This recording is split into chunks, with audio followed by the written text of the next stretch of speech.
بسم اللہ الرحمن الرحیم۔ شروع اللہ کے نام سے جو بڑا مہربان نہایت رحم والا ہے۔ السلام علیکم ورحمۃ اللہ وبرکاتہ۔ ان الحمد للہ اللہم صلی وسلم علی حبیبک محمد وعلی آلہ وصحبہ وسلم، اما بعد فاعوذ باللہ السمیع العلیم من الشیطان الرجیم، بسم اللہ الرحمن الرحیم۔ اللہ نزل احسن الحدیث، اللہ وہ ذات ہے جس نے اپنی حدیث قرآن مجید نازل فرمایا۔ صدق اللہ مولانا العظیم۔ حضرات، کانفرنس کا آخری سیشن ہے اور اتفاق ہے کہ بادل، ہوا، موسم اچانک سرد ہوا ہے، مگر مجھے امید ہے اللہ کی رحمت سے، آپ کی محبتوں سے۔ آپ دیکھ رہے ہیں ابھی اسٹیج پہ علماء کرام تشریف فرما ہیں، بالخصوص مناظر اسلام خطیب پاکستان حضرت مولانا سید ستین شاہ صاحب نقوی حفظہ اللہ تعالی، سرپرست اعلیٰ مرکزی جمعیت اہل حدیث پنجاب، ان کا جاندار شاندار خطاب ہونے والا ہے۔ میں وقت کی نزاکت کے پیش نظر بڑے اختصار سے چند معروضات یاد دہانی کے لیے عرض کرنا چاہوں گا۔ اللہ کا شکر ہے جس نے یہ ہم پہ کرم فرمایا، ہمیں انسان بنایا، انسانوں میں مسلمان بنایا، مسلمانوں میں اہل سنت ہونے کا شرف عطا فرمایا، اور اہل سنت میں ممتاز اہل الحدیث ہونے کا شرف اور کرم عطا فرمایا۔ اہل حدیث کوئی الگ سکول آف میتھڈ نہیں ہے، اہل الحدیث الگ کوئی فرقہ نہیں ہے، اہل الحدیث الگ کوئی پیغام نہیں ہے۔ منہج اہل حدیث کا نصب العین در حقیقت وہی ہے جو آسمان سے اللہ رب العالمین نے نازل فرمایا۔ میں نے جو مختصر سی آیہ مبارکہ تلاوت کی، ترجمانی کی، قرآن مجید فرقان حمید کا نام حدیث ہے۔ ہم خطبے میں سنتے ہیں ان احسن الحدیث کتاب اللہ، سب سے بہترین حدیث اللہ کی کتاب ہے۔ اللہ نزل احسن الحدیث فبأي حدیث بعدہ یؤمنون، یعنی قرآن کا نام حدیث ہے، اور سرور کائنات علیہ السلام کے ارشادات عالیہ کا نام بھی حدیث ہے۔ جس طرح یہ حدیث آسمان سے نازل ہونے والی سچی لا ریب بے عیب کتاب ہے، لا ریب فی، اس میں شک نہیں ہے، رب گواہ ہے۔ اسی طرح سرور کائنات علیہ السلام کے فرامین مطہرہ، احادیث صحیح، احادیث مبارکہ، وہ بھی آسمان سے نازل شدہ ہیں، وہی ہیں۔ وما ينطق عن الهوى ان هو الا وحی یوحی۔ حضرات، جو خوش نصیب بندہ ایک ہاتھ میں رب کی حدیث قرآن کو تھام لے، دوسرے ہاتھ میں کائنات کے امام علیہ السلام کی حدیث پاک کو تھام لے، آقا کی حدیث کو گلے کا ہار بنا لے، حضور کی سنتوں کو معیار بنا لے، اس خوش نصیب کو اہل حدیث کہا جاتا ہے۔ حضرات ذی وقار، لمبی حدیث ہے جس کے خلاصہ اور آخر پہ یہ الفاظ ہیں. فرشتے آتے ہیں، پچھلی ساری گفتگو چھوڑ کے آگے آنا چاہتا ہوں. ان کا من اطاع محمدن فقد اطاع اللہ. سن لو، جس نے محمد علیہ السلام کی اطاعت کی، بات مانی، پیچھے چلے، تابع فرمانی کی، اس نے اللہ کی اطاعت کی. اور قرآن بھی کہتا ہے من یطع الرسول فقد اطاع اللہ. اور آگے فرمایا ومن عصا محمدا فقد عصى اللہ. جس نے حضور سے رخ موڑا، جس نے آقا کی سنتوں کو چھوڑا، جس نے احادیث مبارکہ سے رخ کو موڑا، وہ بندہ، اس نے گویا اللہ کے حکم کی نافرمانی کی، حضور کی حدیث کی نافرمانی، در حقیقت اللہ کے حکم کی نافرمانی ہے. اگلے الفاظ ذرا میں توجہ دلانا چاہوں گا. مجھے احساس ہے رات بہت بیت چکی ہے، پروگرام بھی آخری ہے اور تھوڑی ٹھنڈک اور سردی بھی ہوئی ہے، مگر بڑے ادب سے کہنا چاہوں گا کہ الفاظ پہ غور کیجئے. یہ میرا منہج ہے، یہ میرا نصب العین ہے، یہ میری صدا ہے، یہ میری پکار ہے، یہ حقانیت ہے میرے دعوے کی، یہ دلیل ہے میرے دعوے کی. محمد فرق بین الناس. لوگو، محمد علیہ السلام کی ذات فرق ہے. فرق کس میں ہے؟ محمد فرق بین الناس. آؤ پرکھ کے دیکھو، آؤ تلاش کر کے دیکھو، نماز میں دیکھو، حج میں دیکھو، زکوٰۃ میں دیکھو، بازار میں دیکھو، کسی مسئلے میں چیک کرو، کون ہے جس کے ساتھ محمد فرق بین الناس؟ کون ہے جو پرچم مصطفیٰ لہرا رہا ہے؟ کون ہے جس کی للکار یہ ہے، پکار یہ ہے، صدا یہ ہے، آواز یہ ہے؟ لوگو صلو کما رأیتمونی اصلی. آؤ نماز اس طرح پڑھو جس طرح آمنہ کے در یتیم محمد کریم علیہ السلام نے پڑھی. کون ہے طبقہ، کون ہے گروہ، کون ہے دائی، کون ہے خطیب جو اس طرح کہے محمد فرق بین الناس؟ آؤ دیکھو یہ محمدی الاپنے والا کون ہے؟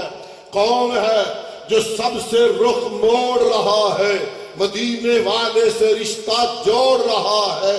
کون ہے جس کے انگ انگ میں، جس کے وجود کے ایک ایک حصے اور جوڑ میں محبت ہے؟ تو آمنہ کے در یتیم محمد کریم صلی اللہ تعالی علیہ وعلا آلہ وصحبہ وسلم کی ہے. حضرات رب گواہ ہے. نوجوانوں نکلو ان چیزوں سے، مداہنتوں سے. آؤ کعبہ کا رب گواہ، قرآن گواہی دے رہا ہے. اور یہ چڑھے ہوئے سورج کی طرح چھپ کے نہیں، سرے بازار اور اللہ کے فضل سے سرے دار اعلان کرتے ہیں. لوگو وما آتاکم الرسول فخذوہ وما نہاکم عنہ فانتہوا یا ایہا الذین آمنوا اطیعوا اللہ واطیعوا الرسول. اور حضور فرمائے من احب سنتی فقد احبنی ومن احبنی کان معی فی الجنہ. جس نے میری سنت سے پیار کیا اس نے میرے ساتھ پیار کیا، اور جس نے میرے ساتھ پیار کیا وہ کل قیامت کے دن جنت میں میرے ساتھ ہوگا. حضرات پہلا حصہ چھوڑ کے میں دوسرے میں بڑھنا چاہ رہا ہوں اور یہ عرض کرنا چاہتا ہوں. آئیے دیکھیے سیدنا عمر فاروق رضی اللہ تعالی عنہ امیر المومنین ہیں. عمر فاروق اور عالم اسلام کے واحد حکمران ہیں. کون عمر؟ نبی کا مانگا ہوا عمر. کون عمر؟ جو نبی نے جھولی پھیلا کر رب سے مانگا وہ عمر. کون عمر؟ جس کے بارے میں آپ نے فرمایا عمر تو جس بازار سے گزرتا ہے شیطان تجھے دیکھ کے راستہ تبدیل کر لیتا ہے. کون عمر جس کے بارے میں آپ نے فرمایا عمر تیری زبان پہ حق نازل ہوتا ہے، تو زمین پہ مشورہ دیتا ہے، اللہ آسمان سے قرآن بنا کے نازل کر دیتا ہے۔ کون عمر جس کے بارے میں فرمایا لو کان بعدی نبی لکان عمر، اگر نبوت کا دروازہ بند نہ ہوتا عمر میں خوبیاں تھی، اللہ اسے نبی بنا دیتے۔ مراد پیمبر عمر، مراد پیمبر عمر، خلیفہ ثانی عمر، خلیفہ راشد عمر، اور اسلامی بلاغ کے اسلامی ملکوں کے عالم اسلام کے سب سے بڑے حکمران ہیں، اور آپ ایک آرڈیننس نافذ کر رہے ہیں کہ کوئی آدمی حج کے دن ایام حج ہے، فرما رہے ہیں کو حج تمتع کے لیے تلبیہ پڑھ کے مت جائے۔ ہم جتنے لوگ جاتے ہیں پاکستان سے ہم حج تمتع کرتے ہیں، گئے جا کے عمرہ کیا، حلال ہو گئے، حج کے موقع پہ احرام باندھا اور حج کر لیا، یہ تمتع فائدہ اٹھانا۔ نیت بڑی صاف تھی، نیت بڑی نیک تھی، خیال یہ تھا کہ رب کے گھر میں رونق رہے گی، ایک بار حج پہ جائیں گے پھر عمرے پہ جائیں گے، اللہ کا در آباد رہے گا، رونقیں رہے گی۔ نیت ٹھیک تھی، نیت ٹھیک تھی، آرڈیننس کر دیا۔ ایک مصری نے جا کے انہی کے لخت جگر، نور نظر، محب سنت رسول، لفظ میں نے کیا کہا؟ محب سنت رسول حضرت عبداللہ ابن عمر رضی اللہ عنہما، جو اس قدر حضور کی سنتوں کے شیدائی تھے، صبح کا ٹائم تھا، حج پہ جانے لگے، راستے میں رکے، ایک درخت کے پاس چلے گئے، لیٹ گئے۔ ساتھیوں نے کہا ابھی تو صبح کا ٹھنڈا وقت سفر کرنا چاہیے، دوپہر تو نہیں کہ آپ آرام کر رہے ہیں۔ فرمایا لوگو میرا یہ ایمان تھا، میں کائنات کے امام کے ہمراہ تھا، حضور جب تشریف لائے تھے یہاں رکے تھے، اس درخت کے نیچے آرام کیا تھا، میرا جذبہ حب رسول، میری دینی غیرت برداشت نہیں کرتی جہاں سے نبی رک کے جائے میں سیدھا نکل جاؤں۔ وما آتاکم الرسول فخذوہ وما نہاکم عنہ فانتہوا۔ اس نے جا کے حضرت عبداللہ سے کہا تیرا بابا مسلمانوں کا امیر، خطاب کا بیٹا عمر فاروق رضی اللہ عنہ، انہوں نے آرڈیننس کر دیا ہے، آرڈر کر دیا ہے، کوئی بندہ حج تمتع کی نیت سے نہ جائے، روکا ہے۔ جواب کچھ نہ دیا، احرام باندھا اور بلند آواز سے تلبیہ حج تمتع کا پڑھا اور کہا۔ اس وہ حیران ہوا، اس نے جا کے کہا امیر المومنین تیرے آرڈیننس کی مخالفت کرنے والا کوئی اور نہیں، تیرا ہی لخت جگر، تیرا ہی نور نظر، تیرا ہی بیٹا ہے۔ آپ نے فرمایا میرا بیٹا نہ باپ کا نافرمان ہو سکتا ہے، نہ کائنات کے امام کے حکم کا نافرمان ہو سکتا ہے۔ پوچھوں گا بات، جب پوچھا عبداللہ ابن عمر سے، کہا بابا مجھ ہی سے نہ پوچھو، مفسر قرآن عبداللہ ابن عباس رضی اللہ عنہما سے پوچھ لو، ہم اس موقع پہ موجود تھے، ان کانوں سے سنا کائنات کے امام علیہ السلام نے حج سے واپسی کے موقع پہ فرمایا تھا میں زندہ رہا تو اگلے سال حج تمتع کی نیت سے جاؤں گا۔ حضرات وہاں جب مصری نے کہا کیا کر رہے ہو، تیرا بابا مسلمانوں کا امیر، وہ روک رہا ہے، تو تلبیہ پڑھ رہا ہے، مخالفت کر رہا ہے، تو اس کے الفاظ بڑے خوبصورت تھے جو ترمذی میں موجود ہے، امر ابی یتبع ام امر رسول اللہ صلی اللہ علیہ وسلم، یہ بتا امر میرے بابا کا چلے گا یا کائنات کے امام کا چلے گا، حکم میرے بابا عمر کا چلے گا یا کائنات کے امام کا چلے گا۔ دوسری روایت کے الفاظ ہیں کہ ان شریعت جو ہے میرے بابا عمر پہ نازل نہیں ہوئی بلکہ کائنات کے امام محمد کریم علیہ السلام پہ نازل ہوئی ہے۔ عمر بھی عام بندہ نہیں، عمر خلیفہ راشد ہے جن کے بارے میں آرڈر ہے سنتی و سنت الخلفاء الراشدین المہدیین۔ مگر دیکھیے جذبہ حب رسول، دیکھیے میرا منہج اور پیغام، دیکھیے حقانیت اہل الحدیث کو۔ وہ فرزند عمر فرماتے ہیں بھائی میرے بابا کا ڈر نہیں چلے گا، جہاں حکم پیغمبر آئے گا سر تسلیم خم کر دیں گے، حکم پیغمبر آئے گا گردن جھکا دیں گے، حکم پیغمبر آئے گا باپ کیا کائنات کیا سب سے رخ موڑا جا سکتا ہے، آمنہ کے در یتیم کو چھوڑا نہیں جا سکتا۔ حضرات منہج میرے کو سمجھیے، نسب العین کو سمجھیے، نوجوانوں غیرت کو زندہ کرو۔ کونین کا رب کا گواہ، میرے اندر کمی نقص جرم خطا ہو سکتی ہے، میرے پیغام میں، میرے منہج میں، میرے نسب العین میں، میرے مسلک میں، میری دعوت میں اللہ کے فضل و کرم سے کوئی انگلی نہیں اٹھا سکتا، اس لیے کہ میرا منہج میرا نہیں، میرا منہج کسی بڑے کا نہیں، میرا منہج زمین پہ تیار ہونے والا نہیں، آسمان سے اترنے والا ہے۔ قرآن بھی آسمان سے اترا، حضور کا فرمان بھی آسمان سے اترا، قرآن بھی لا ریب ہے، حدیث مصطفیٰ بھی لا ریب ہے۔ آئیے ایک اور روایت عرض کر کے پیغام دے کے اجازت لینا چاہوں گا۔ ایک موقع ہے، مدینہ طیبہ ہے، مدینہ شریف کی پرسکون فضائیں ہیں۔ یہ ہمیشہ اپنی گفتگو میں جب تذکرہ مدینہ ہوتا ہے تو لازماً کہا کرتا ہوں، کہتا ہوں، اب تو بہت لوگوں نے پکا بھی لیا ہوگا، یاد جب مجھ کو مدینے کی فضا آتی ہے، سانس لیتا ہوں تو جنت سے ہوا آتی ہے۔ بلکہ اس دھرتی پہ ایک بستی ہے، سمجھ آ رہی ہے بستی؟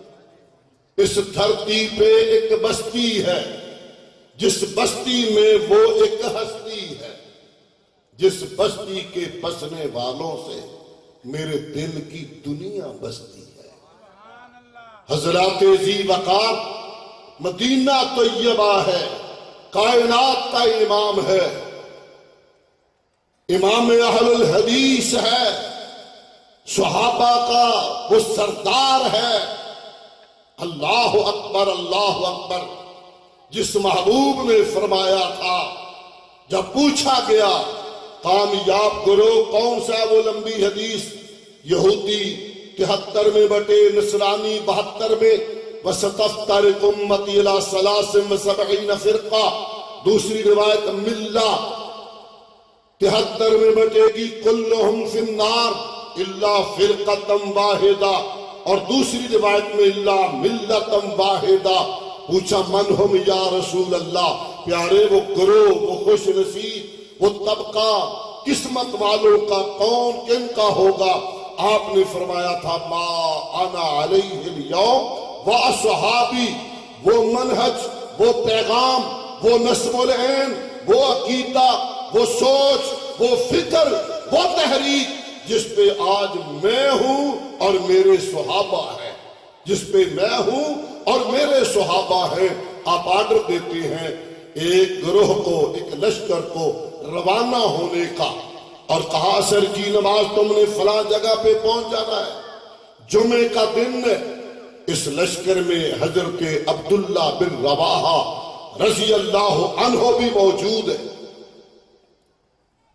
کہتے ہیں میرے پاس سواری بہترین تھی، میرے دل میں امنگ اور ترنگ آئی، عبداللہ جمعہ شہر مدینہ شاید دوبارہ واپسی نصیب نہ ہو، سواری بہترین ہے، ایسے کیوں نہ کروں، جمعہ مسجد نبوی میں پڑھوں، آمنہ کے در یتیم کا خطبہ سنوں، حضور کا دیدار پر انوار کروں، آپ کی امامت میں جمعہ پڑھوں، اور سواری تیز ہے وہاں پہنچ جاؤں گا، آموں کے آم گٹھلیوں کے دام ڈبل فائدہ ہو جائے گا۔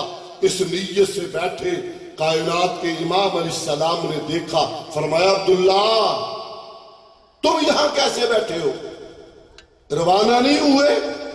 نیت بتائی، نیت پیارے، نیت میں کوئی خرابی نہیں، سوچ یہ تھی کچھ گھڑیاں اور مدینہ شریف میں رہ لو، جمعہ مسجد نبوی میں پڑھ لو، آپ کی امامت میں پڑھ لو، آپ کا دیدار کر لو، سواری بہترین ہے، پھر وہاں پہنچ جاؤں گا، علماء تشریف فرما ہے، پوچھ لو۔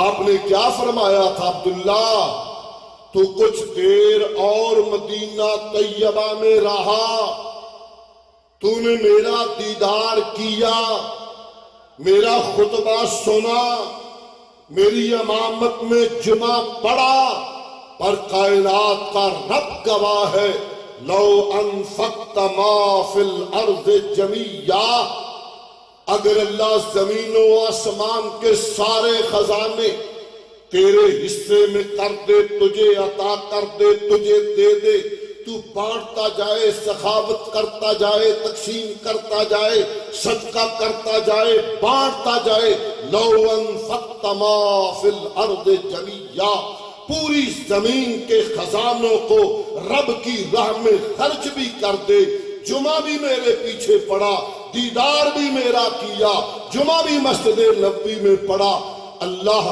گواہ ہے، تو پھر بھی ان لوگوں کی عظمت کو نہیں پہنچ سکتا جنہوں نے میرا حکم سنا اور چلے گئے۔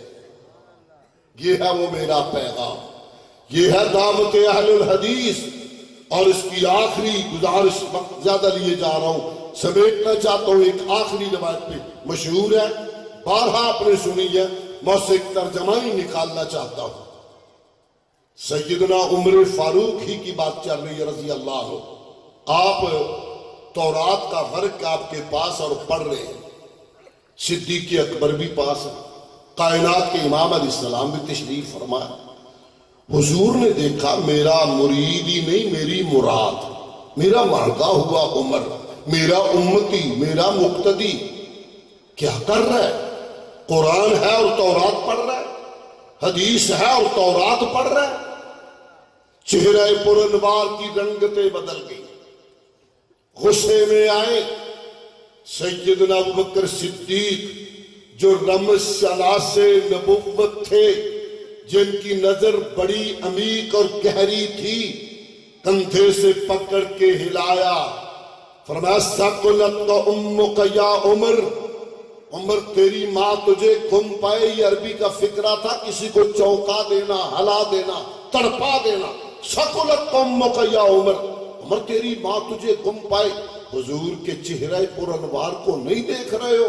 قربان جائے صحابہ کے پختہ عقیدے، ایمان، منہج اور نصب العین پہ عمر فاروق کہتے ہیں میں نے آقا کے چہرے پر انوار کا دیدار کیا، آپ کی ناراضگی کو پڑھا، آپ کے رخ تابندہ کو میں نے دیکھا، غصے میں ہے۔ پہلا کام فی الفور میں نے یہ کیا، رضیت باللہ ربم وبالاسلام دینم وبمحمد نبیہ، پیارے گواہ ہو جائے میں رب کو گواہ بنا۔ باقی اگلے الفاظ اس سے بڑے خوبصورت ہے، اللہ میں تجھ سے تیری ناراضگی کی پناہ مانگتا ہوں، اور تیرے نبی کی ناراضگی کی بھی میں تجھ سے پناہ مانگتا ہوں۔ میرے نبی کا دل بھی تیری دو انگلیوں میں ہے۔ پھر اپنے عقیدے کا اظہار کیا، رضیت باللہ ربم وبالاسلام دینم، یا اللہ تیرے رب ہونے